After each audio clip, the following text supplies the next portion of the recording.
آئے ہم واز کے عنوان خدا کے فرزند بننے کا حق اور فسا سے خدا کے کلام کا مطالعہ کرتے ہوئے فسا میں موجود مفہوم پر غور کرنے میں کچھ وقت گزارتے ہیں۔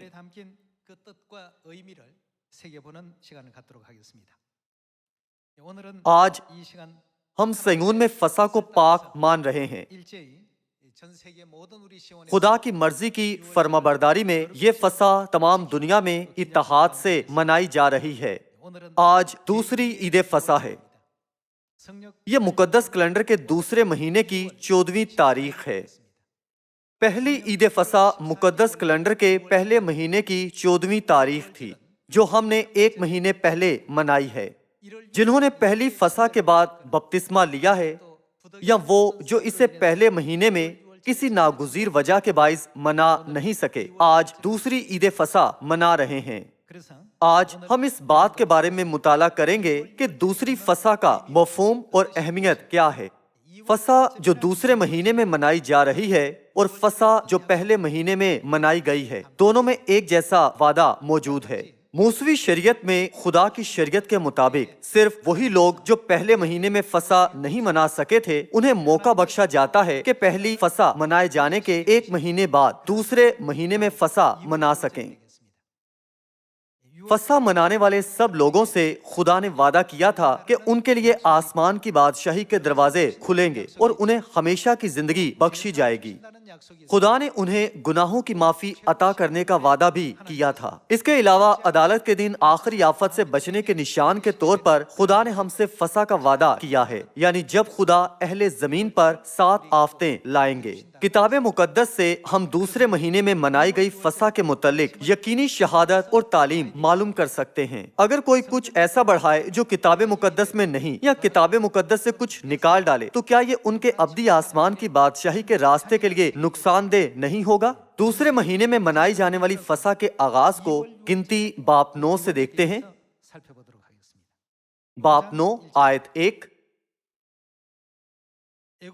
بنی اسرائیل کے ملک مصر سے نکلنے کے دوسرے برس کے پہلے مہینے میں خداوند نے دشت سینا میں موسیٰ سے کہا کہ بنی اسرائیل عید فسا اس کے معین وقت پر منائیں۔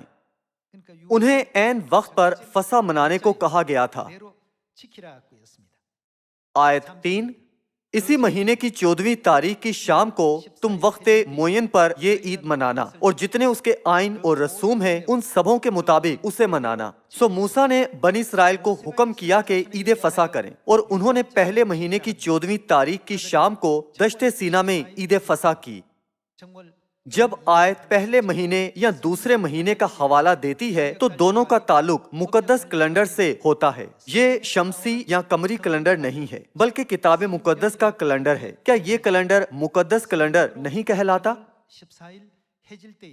اور انہوں نے مقدس کیلنڈر کے مطابق پہلے مہینے کی 14ویں تاریخ کی شام کو دشت سینا میں عید فسا کی، اور بنی اسرائیل نے سب پر جو خداوند نے موسیٰ کو حکم دیا تھا عمل کیا۔ آیت 6۔ اور کئی آدمی ایسے تھے جو کسی لاش کے سبب سے ناپاک ہو گئے تھے، وہ اس روز فسا نہ کر سکے۔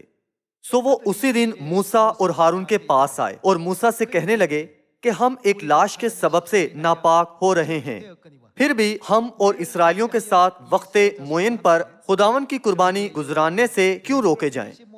موسیٰ نے ان سے کہا، ٹھہر جاؤ، میں ذرا سن لوں کہ خداوند تمہارے حق میں کیا حکم کرتا ہے۔ اور خداوند نے موسیٰ سے کہا، بنی اسرائیل سے کہہ کہ اگر کوئی تم میں سے یا تمہاری نسل میں سے کسی لاش کے سبب سے ناپاک ہو جائے یا وہ کہیں دور سفر میں ہو، تو بھی وہ خداوند کے لیے عید فسا کرے۔ وہ اسے کب منائے؟ دوسرے مہینے کی 14ویں تاریخ کی شام کو یہ عید منائے۔ مقدس کیلنڈر کے مطابق فسا پہلے مہینے کی 14ویں تاریخ کو ہوتی ہے۔ اس کے باوجود وہ جو اسے کسی ناگزیر وجہ سے منانے سے قاصر رہے تھے، کیا خدا نے انہیں فسا کے ایک مہینے کے بعد دوسرے مہینے کی 14ویں تاریخ کو فسا منانے کی اجازت نہیں دی تھی؟ آیت 11۔ وہ دوسرے مہینے کی 14ویں تاریخ کی شام کو یہ عید منائے اور قربانی کے گوشت کو بے خمیری روٹیوں اور کڑوی ترکاریوں کے ساتھ کھائے۔ وہ اس میں سے کچھ بھی صبح کے لیے باقی نہ چھوڑے اور نہ اس کی کوئی ہڈی توڑے اور فسح کو اس کے سارے آئین کے مطابق مانے۔ لیکن جو آدمی پاک ہو اور سفر میں بھی نہ ہو، اگر وہ فسح کرنے سے باز رہے، اگر اس شخص کو فسح منانے میں کوئی مسئلہ یا مشکل درپیش نہ ہو اور پھر بھی وہ فسح نہیں مناتا، تو وہ آدمی اپنی قوم میں سے کاٹ ڈالا جائے گا۔ خدا کے لوگوں میں سے کاٹے جانا، کیا اس کا مطلب آسمان کی بادشاہی میں نہ جانا نہیں ہے؟ فسح میں خدا کی طرف سے یہ شاندار وعدہ موجود ہے، مگر وہ جو فسح منانے سے باز رہتے ہیں آسمان کی بادشاہی میں داخل نہ ہو پائیں گے۔ جب دیکھیں کہ خدا کا فسح کا حکم کتنی زیادہ اہمیت کا حامل ہے، تو میں آج ایک بار پھر آسمانی باپ اور ماں کو شکر اور جلال دیتا ہوں کہ ہمارے لیے دوسری فسح منانے کی راہ کھولی ہے۔ اگر دوسری عید فسح منانے کا موقع نہ ہوتا تو وہ جو آج دوسری عید فسح منانے آئے ہیں روحانی لحاظ سے قدرے خطرے میں ہوتے، چونکہ خدا نے دوسری عید فسح کی اجازت دی تھی، اس لیے ہم وہ آسمانی شہری بننے کا وعدہ حاصل کر پائے جو خدا کے فرزندوں کے طور پر آسمان پر جاتے ہیں۔ پرانے عہد نامے میں فسح بروں یا بکروں کے ساتھ منائی جاتی تھی، تاہم نئے عہد نامے کے زمانے میں یسوع زمین پر آئے اور ہمیں آگاہ کیا کہ ہمیں فسح بروں یا بکروں کی بجائے روٹی اور مے سے منانی چاہیے۔ تو پھر اس فسح میں کون سی برکات موجود ہیں جسے خدا نے ہمیں منانے کا حکم دیا ہے؟ اول، خدا نے ہمیں فسح ایک واضح نشان کے طور پر بخشی تھی جس سے ہم آسمان پر جا سکتے ہیں۔ نیز خدا نے ہمیں فسح ایک ایسے نشان کے طور پر یہ تصدیق کرنے کے لیے بخشی کہ ہم خدا کے لوگ ہیں۔ اس کے علاوہ جب ہم فسح مناتے ہیں تو اسی لمحے سے خدا ہمیں اپنے وہ فرزند بننے کا حق بخشتے ہیں جو خدا کو ہمارے باپ اور ماں پکار سکتے ہیں۔ یہ سب وعدے فسح میں موجود ہیں، لہٰذا جیسا کہ کتاب مقدس میں لکھا ہے کہ حتیٰ کہ اگر کوئی خدا پر ایمان رکھنے کا دعویٰ کرتا ہے اور چرچ جاتا ہے پر فسح نہیں مناتا، تو وہ خدا کے لوگوں میں سے ہونے کا دعویٰ نہیں کر سکتا اور نہ ہی وہ اپنے آپ کو خدا کا فرزند گردان سکتا ہے۔ آئیں اب ہم یہ تصدیق کرنے میں کچھ وقت گزارتے ہیں کہ یہ ہمارا اپنا ذاتی اصرار ہے یا نہیں، یا حقیقت میں ان تمام معمولات کی کتاب مقدس میں واضح تائید کی گئی ہے۔ متی باب 26 آیت 17 دیکھتے ہیں۔ اور عید فطیر کے پہلے دن شاگردوں نے یسوع کے پاس آ کر کہا، تو کہاں چاہتا ہے کہ ہم تیرے لیے فسح کھانے کی تیاری کریں؟ شاگردوں نے یسوع سے پوچھا، آیت 18، اس نے کہا، شہر میں فلاں شخص کے پاس جا کر اس سے کہنا، استاد فرماتا ہے کہ میرا وقت نزدیک ہے، میں اپنے شاگردوں کے ساتھ تیرے ہاں عید فسح کروں گا۔ یہ یسوع کا جواب تھا۔ آیت 19، اور جیسا یسوع نے شاگردوں کو حکم دیا تھا انہوں نے ویسا ہی کیا اور فسح تیار کیا۔ موسیٰ کے زمانے میں وہ بروں اور بکروں سے فسح تیار کرتے تھے۔ اب دیکھتے ہیں کہ نئے عہد نامے کے زمانے میں وہ کیا تھا جو انہوں نے فسح پر تیار کیا تھا۔ ہم وہ منظر دیکھیں گے جب روٹی اور مے تیار کی گئی ہے۔ آیت 26 کی طرف جاتے ہیں۔ جب وہ کھا رہے تھے تو یسوع نے کیا لی؟ روٹی لی اور برکت دے کر، اس کا مطلب ہے کہ انہوں نے روٹی پر برکت دی۔ اس پر برکت دینے کے بعد انہوں نے توڑی اور شاگردوں کو دے کر کہا، لو کھاؤ، یہ کیا ہے؟ یہ میرا بدن ہے۔ آیت 27، پھر پیالہ لے کر شکر کیا۔ یہاں پیالہ وہ پیالہ ہے جس میں فسح کی مے ہے۔ پھر پیالہ لے کر شکر کیا اور ان کو دے کر کہا، انہوں نے اس کے ساتھ کیا کرنے کو کہا؟ تم سب اس میں سے پیو۔ کیا یسوع نے ہمیں فسح کی روٹی کھانے اور مے پینے کو نہیں کہا؟ آیت 28، کیونکہ یہ میرا وہ عہد کا خون ہے جو بہتےروں کے لیے گناہوں کی معافی کے واسطے بہایا جاتا ہے۔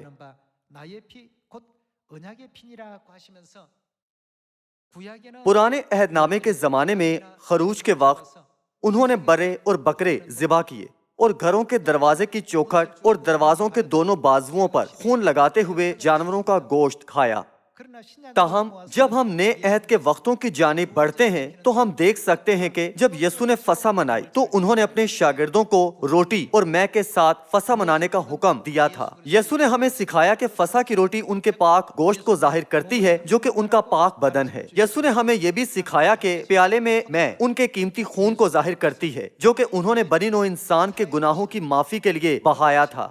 یہ سب متی باب 26 آیت 26 سے 27 آیت میں تفصیلاً بیان کیا گیا ہے۔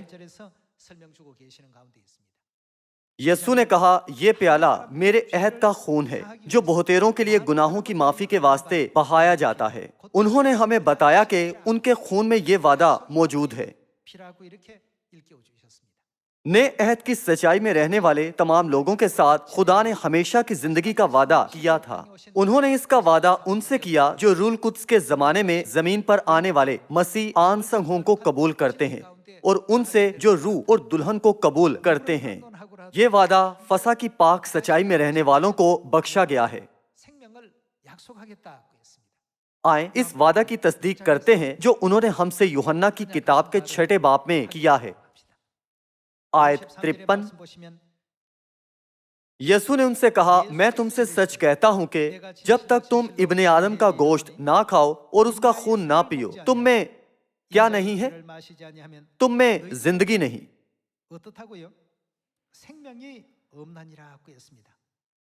ان کے ساتھ کیا ہونے والا ہے جو فسح کی روٹی نہیں کھاتے جو یسوع مسیح کے گوشت کو ظاہر کرتی ہے، اور فسح کی مے نہیں پیتے جو یسوع مسیح کے قیمتی خون کو ظاہر کرتی ہے؟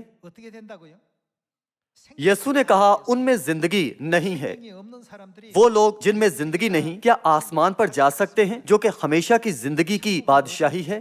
صرف وہ جن میں ہمیشہ کی زندگی ہے آسمان پر جا سکتے ہیں۔ خدا کے فسح قائم کرنے اور اس دنیا سے عہد قائم کرنے کی وجہ ہمیں برکت اور ہمیشہ کی زندگی کا وعدہ بخشنے کے لیے تھا۔ دیگر تمام سالانہ عیدیں سال میں ایک بار منائی جاتی ہیں، تاہم جو لوگ پہلے مہینے میں کسی بے اختیار وجہ سے فسح نہیں منا پاتے، ان کے لیے خدا نے دوسرے مہینے میں دوبارہ فسح منانے کی اجازت دی تھی۔ کیا خدا نے دوسری فسح کو رد کرنے والوں کو واضح طور پر نہیں کہا تھا کہ وہ ان کے لوگوں میں سے الگ اور کاٹ ڈالے جائیں گے؟ اسی لیے یوحنا کی کتاب باب 6 آیت 53 میں یسوع نے کہا تھا کہ جب تک تم ابن آدم کا گوشت نہ کھاؤ اور اس کا خون نہ پیو، تم میں زندگی نہیں۔ متی کی کتاب باب 26 میں جسے ہم نے کچھ دیر پہلے پڑھا تھا، یسوع نے کہا، فسح کی روٹی میرا گوشت ہے اور فسح کی مے میرا خون ہے۔ وہ جو فسح کی روٹی نہیں کھاتے اور مے نہیں پیتے، ان میں زندگی نہیں ہے۔ جن میں زندگی نہیں وہ آسمان میں داخل نہیں ہو سکتے۔ دوسرے الفاظ میں اس آیت سے کیا یسوع نے واضح طور پر انہیں بیان نہیں کیا ہے کہ وہ آسمان پر نہیں جا سکتے؟ آیت 54 سے دیکھتے ہیں، جو میرا گوشت کھاتا اور میرا خون پیتا ہے، جو فسح کی روٹی کھاتا اور فسح کی مے پیتا ہے، وہ کیا پائے گا؟ ہمیشہ کی زندگی اس کی ہے، اور میں اسے آخری دن پھر زندہ کروں گا، کیونکہ میرا گوشت فی الحقیقت کھانے کی چیز اور میرا خون فی الحقیقت پینے کی چیز ہے۔ جو میرا گوشت کھاتا اور میرا خون پیتا ہے وہ مجھ میں قائم رہتا ہے اور میں اس میں۔ جس طرح زندہ باپ نے مجھے بھیجا اور میں باپ کے سبب سے زندہ ہوں، اسی طرح وہ بھی جو مجھے کھائے گا میرے سبب سے زندہ رہے گا۔ آپ سب آج ہم فسح کی روٹی اور مے کھا رہے ہیں۔ یہ عام روٹی اور مے نہیں ہے، یہ ایک بہت اہم رسم ہے جو عہد کرنے کے لیے قائم کی گئی تھی، اور اس میں ہمارے لیے خدا کا وعدہ موجود ہے۔ ہمیں ان کلمات پر اعتقاد رکھنا اور سمجھنا چاہیے۔ تو پھر اس کا کیا مطلب ہے کہ جب ہم فسح کی روٹی کھاتے اور فسح کی مے پیتے ہیں، سادہ لفظوں میں بیان کریں تو کیا اس کا مطلب یہ نہیں کہ ہم خدا کا پاک گوشت اور ان کا پاک خون میراث میں پاتے ہیں؟ جب ہم میں خدا کا گوشت اور خون ہو تو خدا اور ہمارے مابین کس قسم کا تعلق قائم ہوگا؟ اسی وقت سے وہ ہمارے والدین بن جاتے ہیں اور ہم ان کے فرزند بن جاتے ہیں۔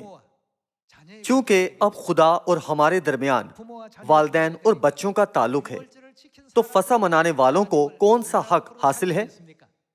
ان کے پاس خدا کو باپ اور ماں پکارنے کا حق ہے۔ دوسرا کرنتھیوں باب 6 آیت 17 سے اس کی تصدیق کرتے ہیں۔ اس واسطے خداوند فرماتا ہے کہ ان میں سے نکل کر الگ رہو اور ناپاک چیز کو نہ چھوؤ تو میں تم کو قبول کر لوں گا اور تمہارا کیا ہوگا؟ باپ ہوگا اور تم میرے کیا ہوگے؟ بیٹے بیٹیاں ہوگے۔ یہ خداوند قادر مطلق کا قول ہے۔ یہاں خدا نے اپنے بیٹے بیٹیوں کے باپ ہونے کے تعلق کو قائم کیا ہے۔ دوسرے الفاظ میں والدین اور فرزندوں کے تعلق سے خدا نے ہمیں خود سے جوڑا ہے۔ ہمیں یہ تعلیم دینے سے پہلے انہوں نے کون سی تعلیم دی تھی؟ آئیں پہلا کرنتھیوں کی کتاب سے دیکھتے ہیں، جو کہ انہی لوگوں کے گروہ کو لکھا گیا خط تھا، جیسا دوسرا کرنتھیوں کی کتاب میں ہے۔ اگرچہ ہم اب دوسرا کرنتھیوں کی کتاب پڑھ رہے ہیں، ہم پہلا کرنتھیوں باب 11 کی طرف جاتے ہیں، آیت 22۔ کیوں کھانے پینے کے لیے تمہارے گھر نہیں؟ یا خدا کی کلیسیا کو ناچیز جانتے اور جن کے پاس نہیں ان کو شرمندہ کرتے ہو؟ میں تم سے کیا کہوں؟ کیا اس بات میں تمہاری تعریف کروں؟ میں تعریف نہیں کرتا،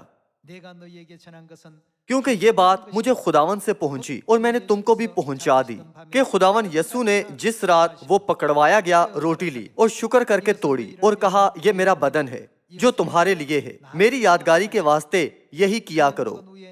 اسی طرح اس نے کھانے کے بعد پیالہ بھی لیا اور کہا یہ پیالہ میرے خون میں نیا عہد ہے، جب کبھی پیو میری یادگاری کے لیے یہی کیا کرو۔ یہ کون سی عید ہے؟ یہ فسح منانے کا منظر ہے جو لوکا باب 22 آیت 19 سے 20 میں موجود ہے۔ ہم نے ابھی پہلا کرنتھیوں باب 11 پڑھا ہے۔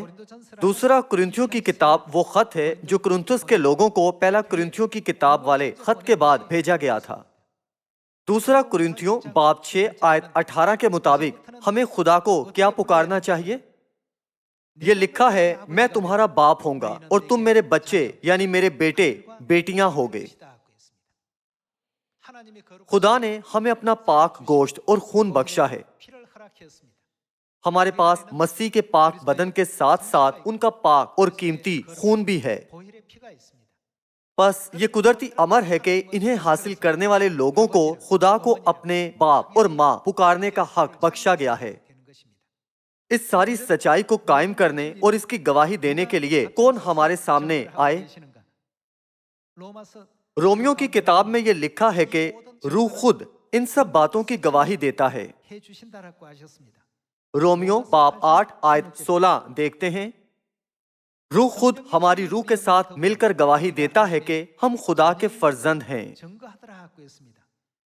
جب والدین اور ان کے فرزندوں کے درمیان توثیق کرنے کی بات ہو تو والدین کا گوشت اور خون مطلق ثبوت ہے کہ ان کے فرزند کون ہیں۔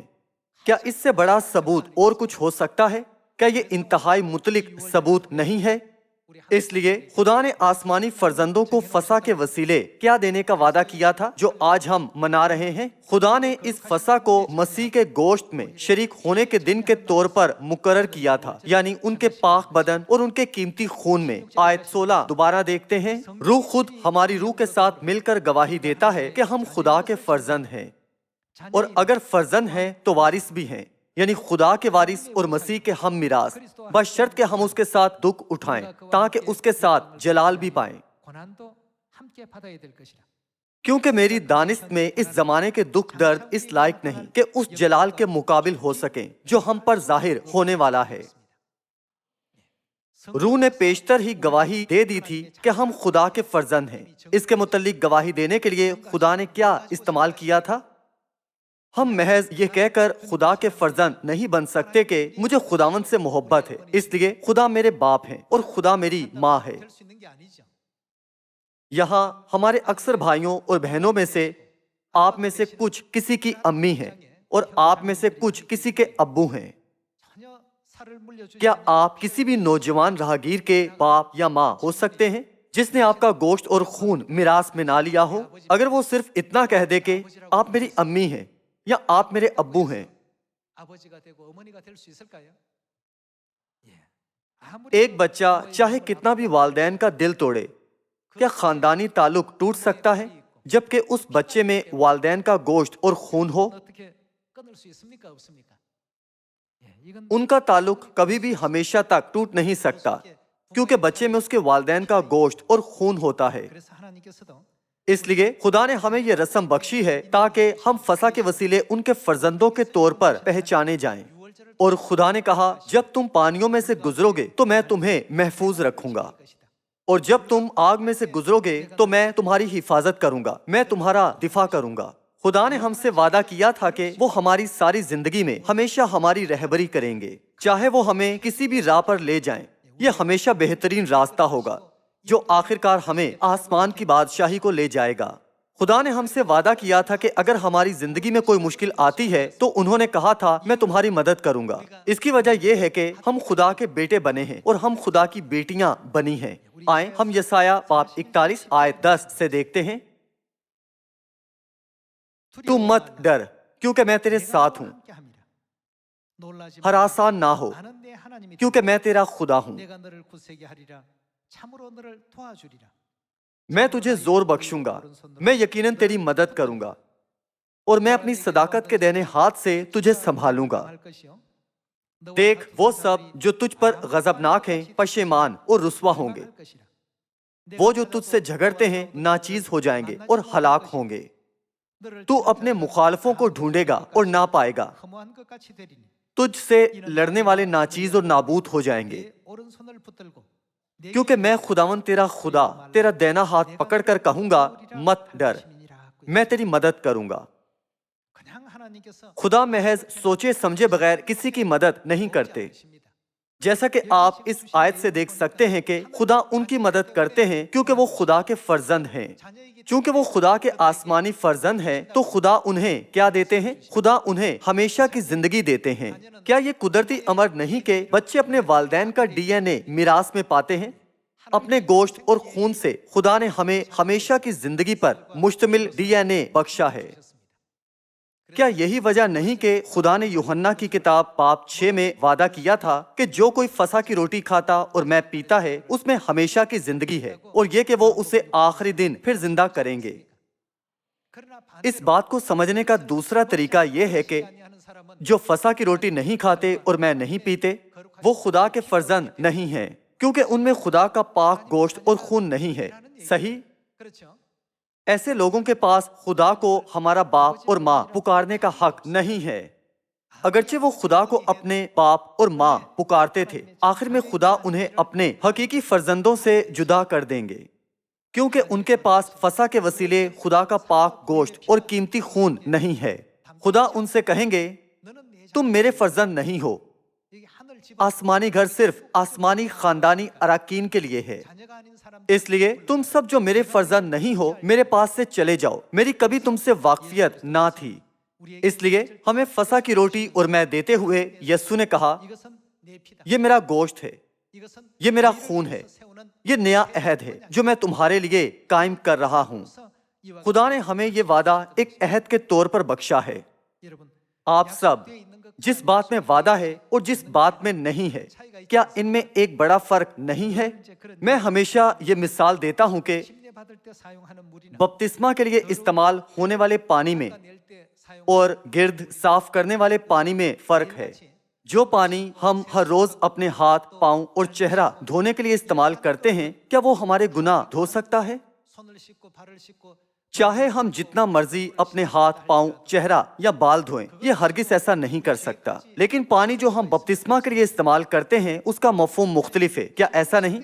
اگرچہ پانی ایک جیسا ہی ہے پر اس کا مفہوم مختلف ہے۔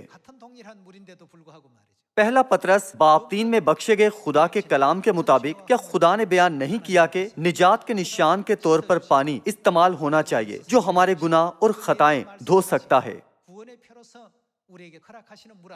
اگرچہ یہ پانی بھی انہی عناصر سے بنا ہوا ہے، پر جس پانی میں عہد ہے اس سے گناہ معاف ہو جاتے ہیں۔ پھر بھی جس پانی میں عہد نہیں ہے وہ مکمل طور پر اس پانی سے مختلف ہے جس میں وعدہ ہے۔ روٹی اور میں جو آج ہم کھانے اور پینے کو ہیں ان میں خدا کا عہد موجود ہے۔